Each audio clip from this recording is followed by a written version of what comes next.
Hello, everyone, and welcome to the Banking and Payment Show, a behind-the-numbers podcast from EMARKETER. Today is April 8th, 2025. I'm Rob Rubin, Head of Business Development at EMARKETER, and your host today. Today, we're going to chat about how young people, not me, bank, spend, and invest their money. Joining me are EM analysts Grace Broadbent and Lauren Ashcraft. Hey there, guys. Hi. Hi, guys. I'm excited to be here. Me too. I'm excited to have you both here, and in fact, I've had you both on, but never together. That's right. Happy to be here with you, Grace. I know. Have you been on any podcast together, or this is the first? This is our first one. All right. Well, I want to ask you guys an icebreaker just to sort of get us going. And I'm not trying to foreshadow a number or a type of number as we move forward, which people will understand. But do either of you own any crypto? No. I sold mine last year. What did you own? I owned Bitcoin. I bought it in 2020 during the peak. And it went up last year, but more so I just wanted that money to buy something. Right. So it was not enough to really make a dent either way. So I took the money out, made a big purchase, and All right. now Well, there I'm you no go. longer a crypto owner. You're no longer a crypto owner. I just think it's interesting generationally, like who owns crypto? Because I wouldn't, like for me, I can't even think about it. No, you've never purchased anything, thought about it? Well, we'll get to this. In terms of investing, I don't believe you should invest in something you don't understand. And even though this is my space and I can sort of understand it, the volatility of it and the fact that it could be gamed sort of keeps me away.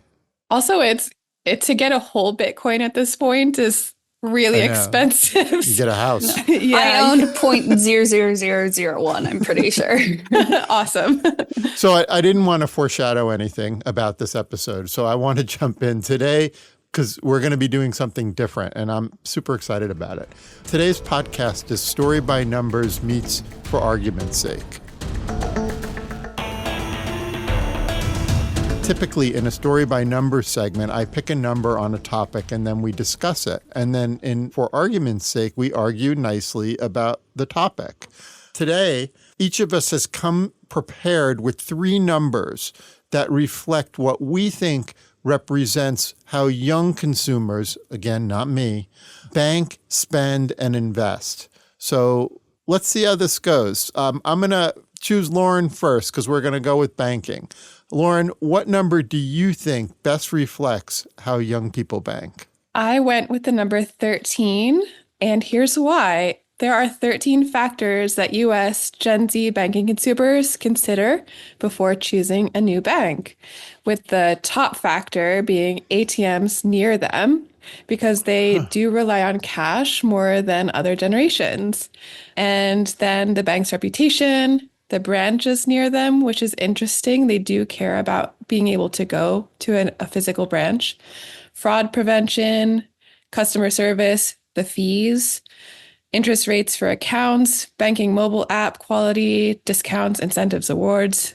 So your 13 are just the 13 things that people care about when they choose a bank. Is it Yes. different than what other people care about? Because I could say that I care about ATM locations too. So these are ranked in order of how much Gen Zers care about them. So the top priority when choosing a bank, with 42.4% of Gen Zers listing this as their top priority, is the ATM proximity. And then it goes all the way down to breadth of products and services, which is 2.8%. That's very interesting that Gen Z's top factor is ATMs.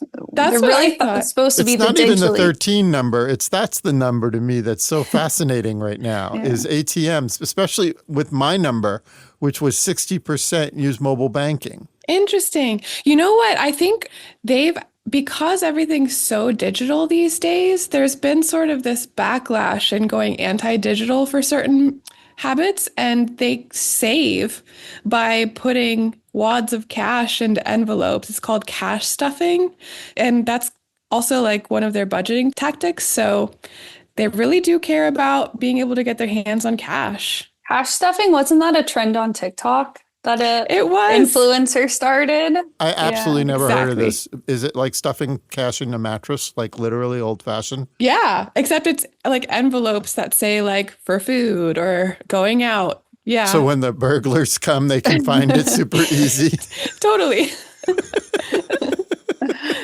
All right. What's your number, Grace? So this ATM data point also does not get along with my number. Mine is that Cash App it's not really a number, it's more of a data point. So I hope that's okay. Cash App is Gen Z's second highest ranked bank in terms of consumer banking satisfaction scores. The only bank that ranks higher than Cash App is Bank of America. And I think that's so interesting because Cash App is not a traditional bank by any means. It has banking features. It has a savings account, a checking account, but no ATMs, no physical locations, none of those things we were just talking about. Oh, interesting. That is interesting. Cash App is Block, right? Yes, it's owned by Block. But yeah, they've been pushing heavily into banking services in recent years. I just can't reconcile the ATM locations. Like, honestly, that is the thing that stands out because, like, just because I have young adult children and they just don't really use cash unless they're doing something that they don't want anyone to know about, I think. So is it that we have a drug problem in the young community? Is this what we're talking about now? I think, like Grace was saying, like it was a viral TikTok trend. And I think Gen Zers kind of go there for financial advice. Well, we're going to take all this and move on to spending because now we're talking about like they have mattresses and pillowcases and envelopes in their fork drawer that say for food. And I want to move on to spending. So Grace, it's your turn. What's your number and why in terms of how young people spend? Yes. Okay. My number is 1 in 6 Gen Z credit card users have maxed out their credit cards, which means they've utilized more than 90% of their credit limits, which is well higher than any other generation. Yeah. And I will preface that part of this is they tend to have lower credit limits. So it's obviously easier to max out a credit limit when it's $3,000 versus $10,000. But that also still doesn't bode well for their overall consumer financial health. I picked a different number, but on the same theme, that more than 60% of Gen Zs and millennials use buy now, pay later. Yes. And I think it's really interesting to look at their credit card usage in tandem with their BNPL usage. And it really gives a sometimes scary look into their finances. It does, because and I've been through this before on this show about how the BNPL providers don't report to the same credit bureaus. So I still say there's going to be a reckoning one day when the full credit portfolios become visible. Yeah. And I think so BNPL delinquencies is something I've followed closely of like how many people are not paying off their BNPL debts. And those are actually much lower than credit cards. People are paying off their BNPL debts. All right. But the issue that it creates is that they now have less money to pay off their credit card debts. Credit card debt. And credit card debts are building and building and building. But now we're going to, do you think we're going to start to see, like, because the regulators are all missing, that maybe we're going to start to see lots of like balance transfer offers to try to get people to move balances from one place to the next and sort of crazy things to try to address the credit card balance issue, give people more credit? I think definitely. Yeah, especially with interest rates at record highs right now. I think there's a lot of appeal for that, and it's only making the debt problem so much worse. Lauren, you've been quiet here. I want to hear your number. Okay, so it actually goes hand in hand with what Grace was saying. I have that 75 of Gen Zers believe that they deserve, which I think is an interesting word, to get most of what they want. And there's some other stats that go with that. 70% of Gen Alphans believe they have a basic understanding of money and they prioritize their ability to buy luxury goods, including skincare products, that 30% of them are too young to need. So just like some interesting spending habits that probably go hand in hand with the credit TikTok. card debt. Yeah. Oh, Yeah.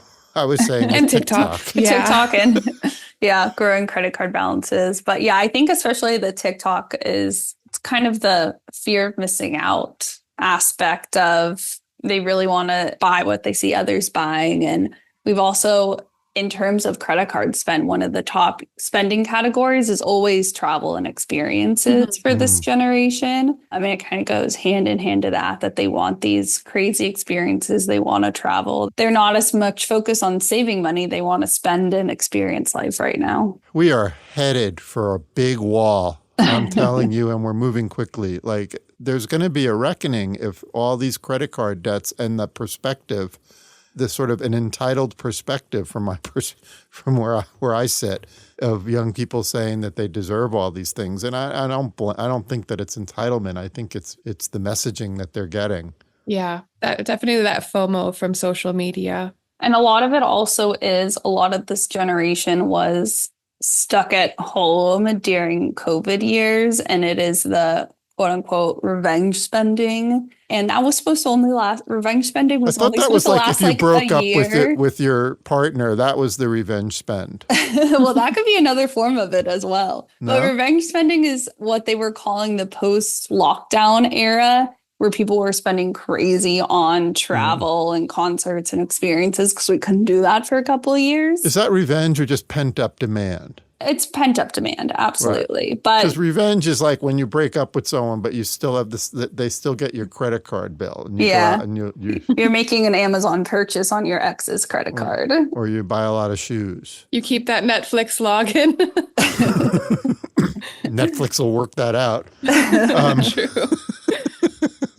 All right, so it's my turn in the barrel. We're going to transition to investing. And I just want to say before we start that we haven't painted the best picture, in my opinion. I know. We've painted a picture of entitled people so far, right? They need cash, right? They want to buy things that they can't afford.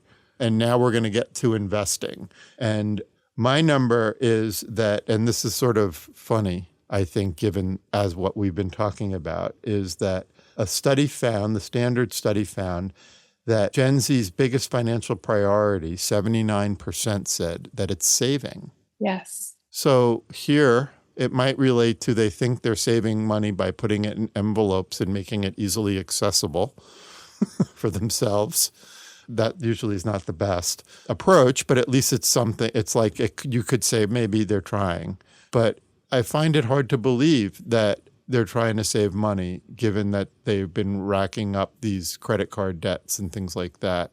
I think it's a difference of what they want to do versus what they're actually doing. Yes, of course they want to save, but I mean, the numbers are showing that they aren't right now. And maybe they don't want to necessarily save. They want to like spend on these experiences, things like we were talking about, but also potentially they just might not have the financial ability right now to save, especially with inflation and the job market and things like that. Maybe also there's because one of the interesting things that I didn't read is that a lot of the savings goals are short term, right? And so things that they want to acquire, things that they feel they need versus saving for retirement. Yeah, maybe it's more so saving for a different number. According to a CNBC and GenLab study, 61% of young adults are not saving for retirement. So if 79% say savings a priority, but aren't saving for retirement, then, maybe they're saving for these concerts and trips we were just talking about. I don't know. Yeah. I sort of feel like the thing that we're not addressing here is housing. Yeah. And the enormous cost of housing for young people. And if they look out into the future, the hard part, like acquiring a house, seems unaffordable, probably. Yeah. So maybe like when you use the word revenge, it's really, maybe it's some of the spending is around reprioritizing from past generations. In past generations, and I'll use myself as an example, we were always told that we should be saving for our future, saving for our retirement, saving for our children's education. So we always had this sort of long-term objective that was around what was messaged around savings. But now everything is so expensive and unaffordable, and it's gone, housing in particular, that maybe savings priorities are more short-term because the idea of home ownership seems further afield for perhaps. What do you think? Actually, I write quite often about the psychology of what's going on with Gen Z's spending and saving. And recently I wrote an article about how a lot of this behavior is informed by they've watched their parents save and try to save and work multiple jobs, and their retirement and savings got absolutely obliterated multiple times over the last couple of decades. And it's happening again right now, that if you're a baby boomer that was getting ready for retirement, your portfolio is probably way down right now, which is extremely concerning. So there, maybe it's kind of, it just informed a lifestyle I don't know that portfolios are down as much as people at an age that's close to retirement. People at an age close to retirement are coming to the realization that they're going to need a lot more money than they actually have, right? Yeah. And so it's not that they weren't trying to save or they didn't put, an amount in their 401ks as they've moved along or whatever. But, the cost of things today, Social Security is not enough. The idea that you would need 25 times your earnings as savings in order to retire feels really out of reach, probably. And I guess if the message is, because this is about young people, is they see that. So maybe while my generation was prioritizing retirement, and maybe we failed, but maybe they see the failure and say, what's the point? And so they're savings for like a nice car or something else. I really think that that's a lot of it, is that they've just watched their parents try so hard and struggle to put so much away, and they want to just experience, maybe also because of what you said, Grace, that in such formative years, they were just kind of sitting in front of a computer at home, locked in. Mm-hmm. So yeah, it's just concerning because ignoring the issue isn't going to make it go away. Exactly. Yeah. And I will say my data point has to do with retirement. But it's a little bit of a twist. Gen Z investors are 4 times more likely to own crypto than a retirement account. That's interesting. Which goes back to crypto that we were talking about before, and also just speaks to it more so speaks to the large lack of savings for retirement right now. And people are, they're willing to almost invest in these quote riskier assets like Bitcoin and crypto and see if they can make some quick money, even on these like meme assets and things like that. Actually, what I was going to bring up overlaps with yours again, Grace. Yeah, let's hear it. So even though it's still only 17% of their portfolio, Gen Zers are 3 times more interested in alternative investments than any other age group. And the alternative investments that they're most interested in are crypto, which you mentioned, real estate, which is so expensive right now, but there's also real estate investment trusts, and private equity is something that they're interested in. So I recently wrote about that as something that banks can make sure that they offer young investors as opposed to just stocks. This episode's been fascinating. I wouldn't say it's been fun. Like it. No, it's not been. No, it's not been funny. Yeah, it's been. No, I know. It's like all my laughter is pure nervous laughter because there's like a nervousness to it, right? Yeah. Like I feel like we're headed to a place, and I think that I'm going to have an episode on something. Have you ever heard of a debt jubilee? The term? No, what is that? A debt jubilee is a clearance of debt from public records across a wide sector or a nation. Such a jubilee was proposed as a solution to debt incurred or anticipated during the COVID-19 recession. So this is like the government says everybody's debt is so big that it's zero now. That's the jubilee part. Do you think that can actually happen? I mean, that's like bottoming out, right? Like you just told everybody no, I don't know that that's going to happen, but that's like a thing. There's been books written about debt jubilees. I think it's in the Bible. Oh my gosh. It's been around, but that might be an interesting topic to talk about, or what are the implications of a debt jubilee? Yeah, and absolutely. Are we headed towards one? I want to thank you guys for this episode, which was not a normal episode. It wasn't fun, but it was fascinating. We each came up with these numbers. I want to do more of these kind because I've learned so much. And we had this whole conversation about we came to a place about why a young consumer is going to think differently than someone that's older. And it's about their outlook. And I think that was pretty interesting.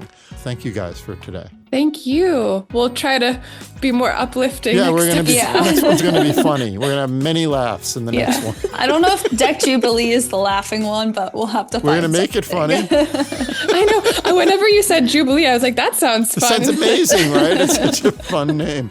I want to thank everyone for listening to the Banking and Payment Show. And I also want to thank our editor, Victoria. Our next episode is on May 13th, so be sure to check it out. Maybe it's going to be on Debt Jubilees. See you then. Take care. Bye. Hi, guys. Thanks.